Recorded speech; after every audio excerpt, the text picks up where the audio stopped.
डुंगरीपाली block panchayat समिति सभागृह ने अभियोग शुणाणी शिविर जिलापाल अन्या दास और अतिरिक्त आरक्षी अधीक्षक वीरेन्द्र कुमार नायक अध्यक्षता ने मोट 97टा अभियोग होता।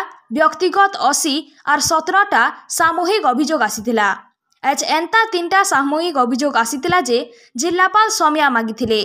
सेमानकर भितरु डुंगरीपाली बणी संघर सदस्य माने आसिकरी NH 26 जातीय राजपथर अवस्था अति खराब, जेनटा कि FCI छक नु शिशु मंदिर छक जाए पाखापाखी प्राय 2 किलोमीटर रास्ता, जेनटा कि डुंगरीपाली शहर देकरी जाउछे।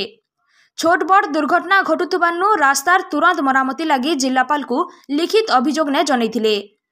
आर गोटे अभियोग होउछे दिक्सिरा गाँव गंडापड़ा के पीबार पेन समस्या।